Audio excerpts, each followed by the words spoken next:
بسم اللہ الرحمن الرحیم۔ امیر المجاہدین استاد محترم علیہ الرحمہ کا انداز آپ نے سماعت کیا کہ آپ مہمانوں کی بہت تواضع فرماتے، اور ایک آپ کا خاصہ یہ بھی تھا کہ نبی کریم صلی اللہ علیہ وآلہ وسلم کی سنت مبارکہ یہ ہے کہ آپ ہر ایک کے ساتھ ایسا معاملہ فرماتے کہ اس کا دل خوش ہو جاتا، ہر ایک کے مقام و مرتبے کا لحاظ فرماتے، جو ایک دفعہ آپ سے ملتا ساری زندگی ملنے کی تمنا کرتا۔ نبی کریم صلی اللہ علیہ وآلہ وسلم کے صدقے امیر المجاہدین پر یہ کرم تھا کہ جو ایک دفعہ آپ سے مل جاتا، چاہے وہ 4 سال کا بچہ ہوتا۔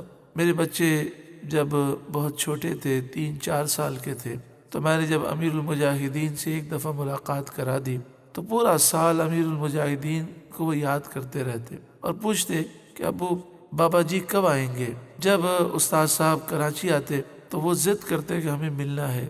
امیر المجاہدین نے بچوں کو اتنا پیار دیا کہ وہ بچے امیر المجاہدین کے افکار کو اپنانے لگے۔ ایک موقع پر امیر المجاہدین نے میرے بیٹے کو، جس کی عمر میرا خیال ہے 4 سال ہوگی، بڑے پیار سے اپنے ساتھ بٹھایا اور کھانا کھلایا، 1-2 لقمے اپنے ہاتھ سے دیے۔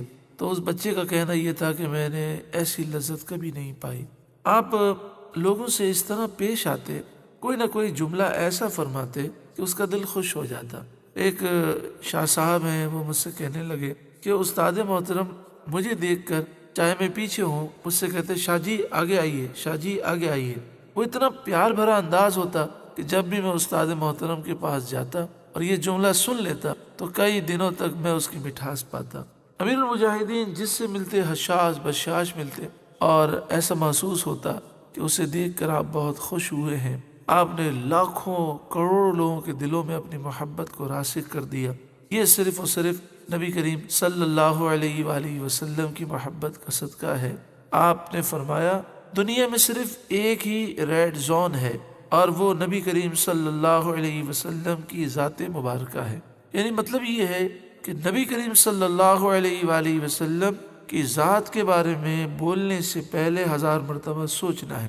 اگر کوئی جملہ غلط نکلا تو دنیا بھی تباہ ہو جائے گی اور آخرت بھی برباد ہو جائے گی، اور ہم نبی کریم صلی اللہ علیہ وآلہ وسلم کی بیعت بھی ہرگز برداشت نہیں کر سکتے۔ اللہ تعالیٰ امیر المجاہدین کے افکار سے ہمیں روشن فرمائے، آمین، بجاہ سید المرسلین صلی اللہ علیہ وآلہ وسلم۔